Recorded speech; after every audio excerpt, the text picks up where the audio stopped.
जो unit number 4 है वो है अलजेब्रिक स्ट्रक्चर के बारे में। तो सबसे पहले हमें पता होना चाहिए कि अलजेब्रिक स्ट्रक्चर बेसिकली होता क्या है। अलजेब्रिक स्ट्रक्चर कुछ नहीं होता, क्या होता है, a non empty set S with respect to binary operation asterisk is called an algebraic structure if satisfy this property. Algebraic structure क्या होता है, एक तरीके का नॉन एम्प्टी सेट होता है जिस पर कोई भी बाइनरी ऑपरेशन हम लगाएं और वो क्लोजर प्रॉपर्टी को सेटिस्फाई करे तो हम उसको क्या बोलेंगे, वो हमारा क्या है, अलजेब्रिक स्ट्रक्चर है। अब ये क्या है, जो हमारी कंडीशन है वो क्या है, वो ये कहता है कि अगर हमारा सेट एस है, उसके अंदर कुछ एलिमेंट है 1 2 3 4 कुछ एलिमेंट है, अगर मैं उसके अंदर से दो कोई एलिमेंट ले लूँ, फॉर एग्जाम्पल मेरा जो ऑपरेशन है वो क्या है, मल्टीप्लाई है, तो कोई दो में ए और बी जो है मैं दो एलिमेंट ले लूँ और उसके साथ में ऑपरेशन करूँ तो वो उस एलिमेंट के अंदर ही बिलोंग करना चाहिए। जो मेरा रिजल्ट आए 1 इंटू 2, क्या आया मेरा 2, क्या 2 मेरा सेट एस में बिलोंग करता है, यस करता है। इसका मतलब ये क्या है, अंडर द मल्टीप्लीकेशन ये जो हमारा सेट है ये क्या है, क्लोज्ड है। अगर ये क्लोज है तो इसका मतलब ये क्या है, हमारा सेट अलजेब्रिक स्ट्रक्चर है। आई होप आपको क्लियर होगा कि अलजेब्रिक स्ट्रक्चर क्या होता है। उसमें यही प्रॉपर्टी है और ए और बी आप दो एलिमेंट लो सेट एस के अंदर से और उनके ऊपर जो भी ऑपरेशन है आप वो लगाओ। अगर वो जो आंसर आया है आपका, अगर वो भी सेट एस के अंदर बिलोंग करता है तो हम उसको क्या बोलेंगे, वो क्या है, हमारा अलजेब्रिक स्ट्रक्चर। आई होप आपको क्लियर होगा। नेक्स्ट है हमारा सेमी ग्रुप। सेमी ग्रुप क्या कहता है, एन अलजेब्रिक स्ट्रक्चर, यानी सेमी ग्रुप होने के लिए आपको क्या होना पड़ेगा, सबसे पहले अलजेब्रिक स्ट्रक्चर होना पड़ेगा। और अलजेब्रिक स्ट्रक्चर के लिए क्या प्रॉपर्टी, हमारी क्लोजर प्रॉपर्टी को वो ओबे करना चाहिए। N algebraic structure S asterisk is called a semi group if, हम उसको सेमी ग्रुप कब बोलेंगे, अलजेब्रिक स्ट्रक्चर तो हम उसे जब बोलेंगे जब वो क्लोजर प्रॉपर्टी को फॉलो कर रहा होगा, और हम सेमी ग्रुप उसको जब बोलेंगे जब वो एसोसिएटिव लॉ को फॉलो कर रहा होगा। ये लॉज आप यूनिट 1 से यूनिट 4 पे आप आ गए, हर यूनिट में आपने पढ़े हैं ये एसोसिएटिव लॉ, कम्युनिटेटिव, ये सब चीजें हर यूनिट के अंदर हैं, तो आपको पता होना चाहिए, काफी इंपॉर्टेंट है। तो एसोसिएटिव लॉ का अगर वो ओबे करता है तो हम उसे क्या बोलेंगे, वो कैसा है, हमारा सेमी ग्रुप है। एसोसिएट जो हमारी क्या है ये associative law, a asterisk b asterisk c equal to, यानी ब्रैकेट, अगर आप ब्रैकेट चेंज कर दोगे तो भी हमारे आंसर में कोई फर्क नहीं पड़ना चाहिए, देन हम उसको क्या बोलेंगे, वो हमारा क्या है, सेमी ग्रुप। आई होप आपको क्लियर होगा। नेक्स्ट है हमारा मोनोइड। मोनोइड होने के लिए सबसे पहले आपको क्या बनना पड़ेगा, अ सेमी ग्रुप, यानी मोनोइड के लिए सेमी ग्रुप होना सबसे ज्यादा जरूरी है। अब सेमी ग्रुप के लिए क्या है, दो प्रॉपर्टीज है। पहला क्या होना चाहिए, कि अलजेब्रिक स्ट्रक्चर होना चाहिए और एसोसिएटिव लॉ को फॉलो करना चाहिए। इसका मतलब क्लोजर और एसोसिएटिव जो होगा वो हमारा क्या कहलाएगा, सेमी ग्रुप। और मोनोइड के लिए उसे सेमी ग्रुप होना पड़ेगा। इसको हम उसे मोनोइड कब बोलेंगे, if only if and only if this exist an element e belongs to S, उसके अंदर एक एलिमेंट ई एग्जिस्ट करेगा सच दैट कि ई के हम मल्टीप्लाई करें तो वो हमारा एलिमेंट आ जाए। फॉर एग्जाम्पल मैं आपको बताती हूँ, ई जो हमारा होता है उसको हम बोलते हैं आइडेंटिटी एलिमेंट। क्या बोलते हैं हम, आइडेंटिटी एलिमेंट। अब हमारे पास ऑपरेशन है प्लस और मल्टीप्लाई। अब हम देख लेते हैं कि आइडेंटिटी हमारी क्या होती है, प्लस और मल्टीप्लाई के साथ। अब क्या है इसका, कि मैं किस एलिमेंट के साथ में मल्टीप्लाई करूं कि मुझे वो एलिमेंट ही मिल जाए। फॉर एग्जाम्पल 2 के साथ में किसकी मल्टीप्लाई करूं कि मुझे 2 ही आ जाए, तो किसी करूंगी 1 की। इसका मतलब मल्टीप्लिकेशन के केस में हमारा आइडेंटिटी एलिमेंट क्या होता है, 1 होता है। और अगर मैं प्लस के केस में, सेमी प्लस के केस में बात करूं तो प्लस के केस में आइडेंटिटी एलिमेंट मेरा क्या हुआ, 2 के साथ में क्या प्लस करूं कि मुझे 2 ही मिल जाए, क्या होगा हमारा आइडेंटिटी एलिमेंट, 0। इसका मतलब ई जो है हमारा आइडेंटिटी एलिमेंट है वो प्लस के साथ 0 होता है, मल्टीप्लाई के साथ क्या होता है, 1 होता है। आई होप आपको क्लियर होगा। अगर आइडेंटिटी एलिमेंट भी एग्जिस्ट करता है सेट के अंदर तो हम उसको क्या बोलेंगे, मोनोइड। ठीक है, मोनोइड के लिए क्या क्या प्रॉपर्टीज हो गई, क्लोजर होना चाहिए, एसोसिएटिव होना चाहिए और आइडेंटिटी एलिमेंट उसके अंदर एग्जिस्ट करना चाहिए, तो हम उसको क्या बोलेंगे, वो हमारा क्या, मोनोइड है। ठीक है, नेक्स्ट है हमारा ग्रुप। अब algebraic structure, semi group, monoid, अब आता है मेन ग्रुप। ग्रुप के लिए उसे क्या होना चाहिए, मोनोइड होना चाहिए सबसे पहले। मोनोइड के लिए क्या प्रॉपर्टीज हैं, क्लोजर होना चाहिए, एसोसिएटिव होना चाहिए और आइडेंटिटी एलिमेंट उसके अंदर क्या करने चाहिए, एग्जिस्ट करने चाहिए। ग्रुप के अंदर बस एक और जो आइडेंटिटी है, जो प्रॉपर्टी है वो ऐड हो जाती है, वो कौन सी होती है, इनवर्स। मैं आपको भी बताती हूँ।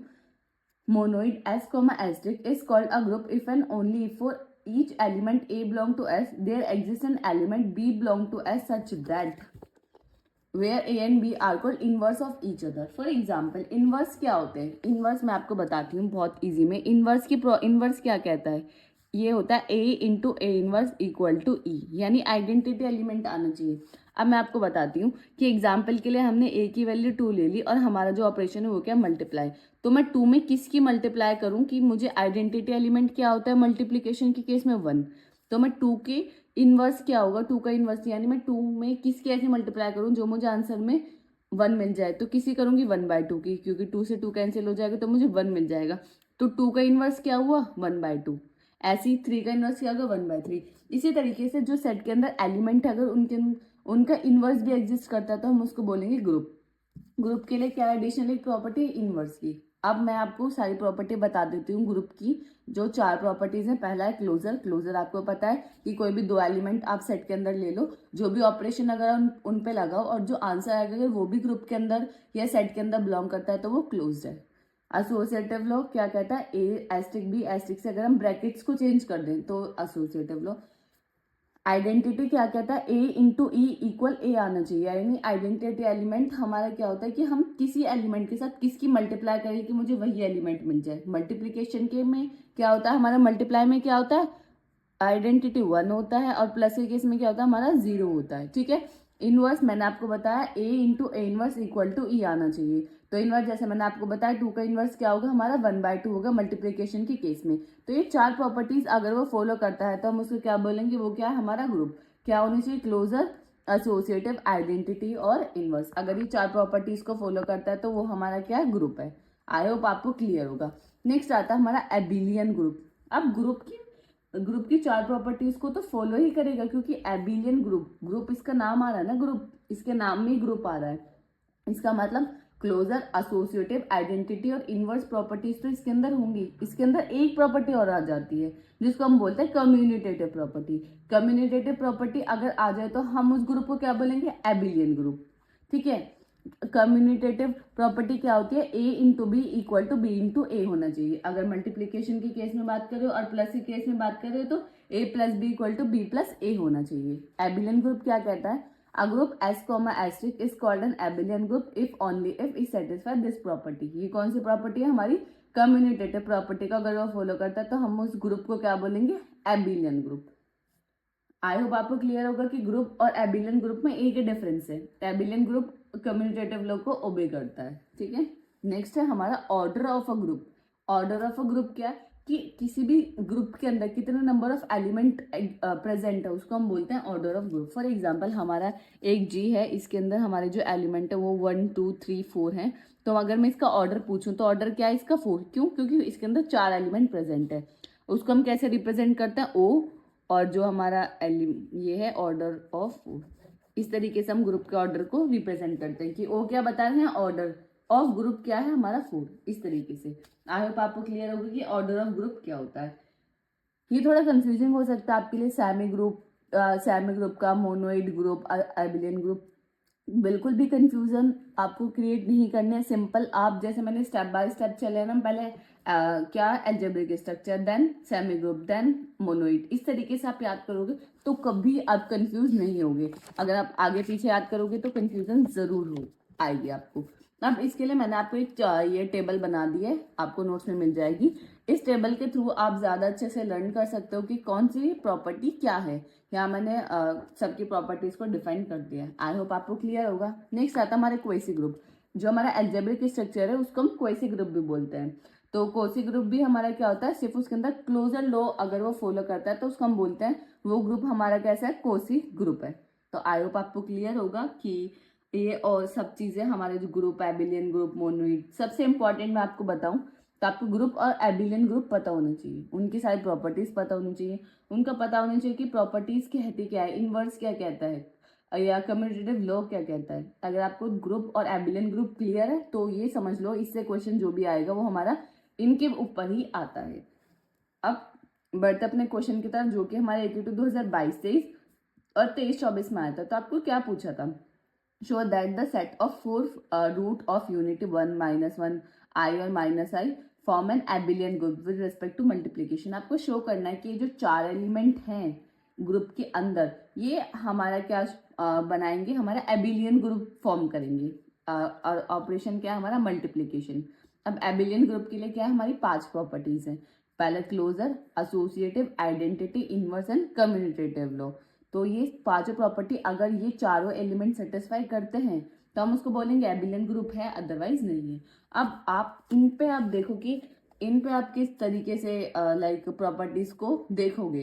तो सबसे पहले मैं क्या बनानी है, एक तरीके से टेबल बनानी है। यहाँ चारों एलिमेंट लिख देने हैं, 1 - 1 i - i, 1 - 1 i - i, जैसे आप मैट्रिक्स वगैरह में लिखते हो। यहाँ आप लिखोगे ऑपरेशन, ऑपरेशन क्या है हमारा, मल्टीप्लीकेशन। देन आप क्या करोगे, मल्टीप्लाई करना स्टार्ट कर दोगे, क्योंकि मल्टीप्लीकेशन है। 1 की मल्टीप्लाई 1 में करोगे तो क्या आएगा 1, 1 की -1 में -1, 1 की i में i, 1 की -i में तो क्या आएगा -i। अब -1 की मल्टीप्लाई करें, आप -1 की 1 के साथ करेंगे तो -1, -1 इंटू -1 क्या हो जाएगा, 1 हो जाएगा। फिर क्या हो जाएगा यहाँ -i, देन i। ठीक है, आप i की मल्टीप्लाई करोगे, i की -1 में करोगे तो -i, यहाँ आ जाएगा हमारा i²। i² आपको पता है i² की वैल्यू क्या होती है हमारी, -1 होती है। तो यहाँ क्या सीधा मैं लिख दूँ -1, कोई दिक्कत तो नहीं है, क्योंकि i और i करोगे तो -1 आएगा, तो i² आएगा, तो i² की वैल्यू क्या होता है हमारी -1 होती है। अब आप यहाँ देखो i इंटू -i जब आप करोगे तो क्या आएगा, माइनस का i², और i² की वैल्यू क्या होती है -1, तो माइनस से माइनस कैंसिल, इसका मतलब माइनस के i² की वैल्यू क्या आएगी हमारी 1 आएगी। ठीक है, -i की i में करोगे, 1 में करोगे तो -1 आएगा, यहाँ से क्या आएगा हमारा i आएगा, यहाँ वही -1, यहाँ हमारा क्या आएगा -i², इसी तरीके से 1 हो जाएगा, यहाँ हमारा क्या आएगा i² की वैल्यू -1। तो आई होप आपको क्लियर होगा कि मल्टीप्लीकेशन मैंने किस तरीके से की है और किस तरीके से इस टेबल को मैंने कंप्लीट किया है। आपको जब भी सबसे पहले टेबल बनानी आनी चाहिए। यहाँ आपको नंबर ऑफ एलिमेंट जो आपको लिखे हैं वो लिखने हैं, यहाँ ऑपरेशन लिखना है और सिंपली इसको कंप्लीट कर देना। आप इसकी हेल्प से आप बहुत इजीली बता पाओगे कि हमारा एबिलियन ग्रुप है क्या नहीं है। सबसे पहले क्लोजर प्रॉपर्टी क्या कहती है कि हम कोई भी दो एलिमेंट ले लें, उन पर ऑपरेशन लगाए तो वो एलिमेंट के अंदर एग्जिस्ट करना चाहिए, सेट के अंदर एग्जिस्ट करना चाहिए, ग्रुप के अंदर एग्जिस्ट करना चाहिए। अब आप ले लो कोई भी दो एलिमेंट, 1 इंटू 1, 1 की 1 में मल्टीप्लाई करो, क्या आता है 1, क्या 1 आपके जो ग्रुप है उसके अंदर है प्रेजेंट, यस है। कोई भी आप एलिमेंट ले लो, 1 की -1 में कर लो, i की -i से कर लो, तो ये क्लोजर प्रॉपर्टी को ओबे करेगा। आप कोई भी दो एलिमेंट लो, उनकी मल्टीप्लाई करो और आप देखो क्या वो एलिमेंट आपकी सेट के अंदर प्रेजेंट है या नहीं है, तो वो प्रेजेंट होगा। आप देख लो किसी भी एलिमेंट के लिए चेक करके देख लो, तो ये क्या क्लोजर लॉ को सेटिस्फाई कर रहा है। क्लोजर के बाद क्या आता है हमारा, क्लोजर प्रॉपर्टीज के बाद हमारा आता है एसोसिएटिव लॉ। एसोसिएटिव लॉ तो सिंपल है, एसोसिएटिव लॉ हमारा क्या कहता है, सिंपल है, A*B*C = A*B*C। सिंपल है। अगर आप यहाँ कोई भी 3 एलिमेंट ले लो, A1 ले लो, B आप -1 ले लो और C आप ले लो I। अब आप देखो इनका क्या, A क्या है हमारा 1 इंटू -1 इंटू I, इक्वल कर दीजिए, A की वैल्यू क्या है 1 इंटू -1 इंटू I। अब आप मल्टीप्लाई कर दो तो यहाँ से -1 इंटू I आएगा, यहाँ क्या आएगा -1 इंटू I। तो आप देखोगे कि यहाँ से भी माइनस आया, यहाँ से भी -i आया। इसका मतलब हमारी जो कम्युनिटेटिव लॉ, वो सॉरी एसोसिएटिव लॉ है, उसको क्या कर रहा है, ये फॉलो कर रहा है। इसका मतलब ये क्लोजर भी है, एसोसिएटिव भी है। अब थर्ड क्या था, आइडेंटिटी। अब आइडेंटिटी क्या होती है, क्या ऑपरेशन क्या है हमारा, मल्टीप्लीकेशन। मल्टीप्लीकेशन में आइडेंटिटी एलिमेंट हमारा क्या होता है, 1 होता है, क्योंकि क्या आता है A इंटू ई इक्वल ए की में A मेरा अगर 2 है तो मैं इसमें किसकी मल्टीप्लाई करूं कि मेरा 2 ही आ जाए, तो 1, आपको मैंने बताया था। तो आइडेंटिटी एलिमेंट क्या है 1। अब आपको चेक करना पड़ेगा कि हर जब हम मल्टीप्लीकेशन करें क्या हर एलिमेंट के लिए आइडेंटिटी एग्जिस्ट कर रहा है या नहीं कर रहा। तो एलिमेंट 1 के लिए क्या आइडेंटिटी एलिमेंट एग्जिस्ट कर रहा है। अब एलिमेंट की जब आपने पूरी में मल्टीप्लाई करी, अब आप मल्टीप्लाई करके देखो कि यहाँ हमारा आइडेंटिटी एलिमेंट आ रहा है या नहीं। तो यहाँ हमारा आइडेंटिटी एलिमेंट आ रहा है इस रो में, इसका मतलब यहाँ हमारा आइडेंटिटी एलिमेंट एग्जिस्ट कर रहा है। नेक्स्ट में चेक करो, यस है, तो इसका मतलब यहाँ पे भी एग्जिस्ट कर रहा है। थर्ड में चेक करो, थर्ड रो में यस है। फोर्थ में चेक करो, फोर्थ रो में यस है। इसका मतलब हमारा, आप चाहे first row, second row, third row, fourth row, या first column, second column, third column, fourth column, किसी भी तरीके से रो या कॉलम वाइज चेक कर लो, तो हमारा हर रो में, हर कॉलम में आइडेंटिटी एलिमेंट एग्जिस्ट कर रहा है। इसका मतलब ये हमारा आइडेंटिटी एलिमेंट की प्रॉपर्टी को भी फॉलो कर रहा है। अब नेक्स्ट आती है इनवर्स की बात। इनवर्स क्या होता है, जब आइडेंटिटी एलिमेंट एग्जिस्ट कर रहा है तो हर एलिमेंट का इनवर्स भी एग्जिस्ट करेगा। क्योंकि इनवर्स की प्रॉपर्टी क्या कहती है कि A इंटू ए इनवर्स क्या होना चाहिए, हमारा E होना चाहिए।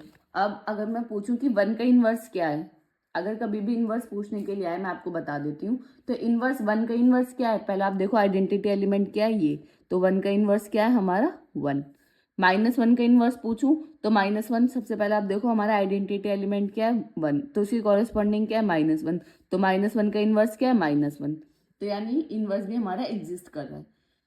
अब लास्ट आती है most important commutative law. Commutative law क्या कहता है, A into B equal to B into A होना चाहिए। कम्यूनिटेटिव लॉ क्या कहता है कि हम A इंटू बी इक्वल किसके होना चाहिए, B इंटू ए का होना चाहिए। अब आप फर्स्ट और सेकेंड रो को देख लो कि A इंटू बी इंटू ए ही तो है, कि जो आप एलिमेंट्स को देखो सिर्फ आगे पीछे हैं, बट अगर आप मल्टीप्लीकेशन कर रहे हो तो जो आउटपुट आ रहा है वो सेम ही आ रहा है। फर्स्ट रो जो है हमारी फर्स्ट कॉलम के इक्वल है, सेकंड रो सेकंड कॉलम के इक्वल है, जो हमारी रोज हैं वो इक्वल हैं, कॉलम इक्वल है, एलिमेंट्स जो आ रहे हैं वो सेम है। तो इसका मतलब हमारा क्या है, ये कम्यूनिटेटिव लॉ को भी सेटिस्फाई कर रहा है। तो इसका मतलब ये एबिलियन ग्रुप है।